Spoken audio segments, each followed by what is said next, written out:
నమస్తే.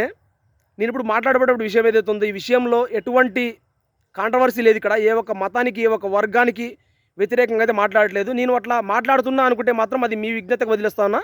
ఈ వీడియోని పూర్తిగా వినండి ఒకసారి.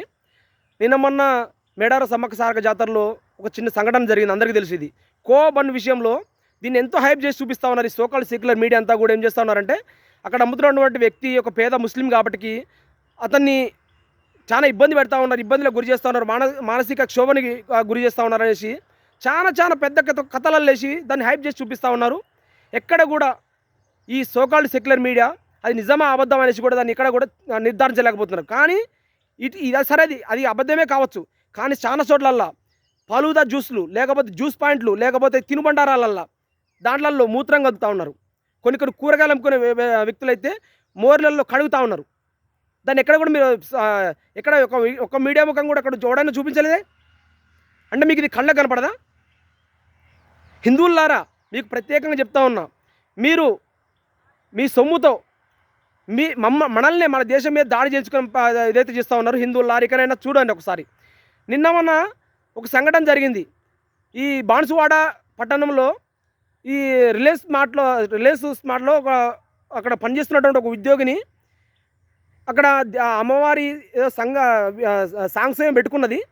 అది నచ్చనటువంటి కొంతమంది వ్యక్తులు, ఒక వర్గానికి చెందినటువంటి వ్యక్తులు దాన్ని ఆపమని చెప్పేసి ఆమె మీద దాడి చేసిర్రు.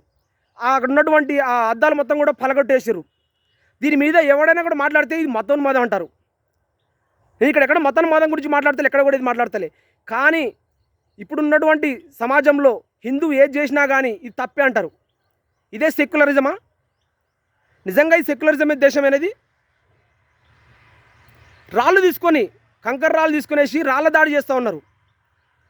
పోలీసులకు కూడా దాడులు జరిగినాయి, పోలీసుల మీద కూడా దాడి జరిగింది అక్కడ.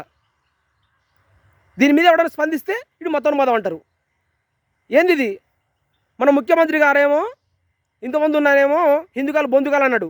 ఇప్పుడు ప్రస్తుతం ముఖ్యమంత్రి గారేమో ముక్కలు తింటానికి ఒక దేవుడు, ముక్కలు తినడానికి ఒక దేవుడు, పెళ్లి కానడానికి ఒక దేవుడు, పెళ్లి అయినానికి ఒక దేవుడు. అసలు ఏంది అది? హిందువులారా, ఒకనైనా కూడా ఆలోచించుకోండి మీరు.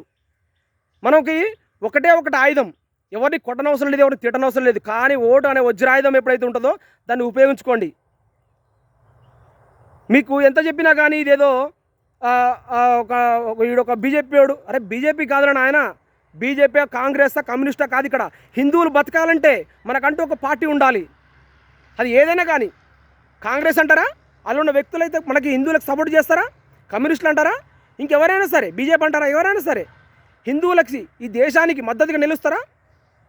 వాళ్ళకి మనం ఎన్నుకుందాం, ఎవరైనా సరే.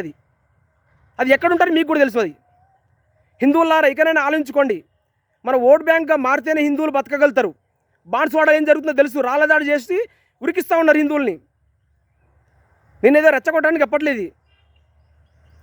ఇటువంటి విషయాల మీద మాట్లాడితేనేమి ఇది మతోన్మాదం అవుతుంది.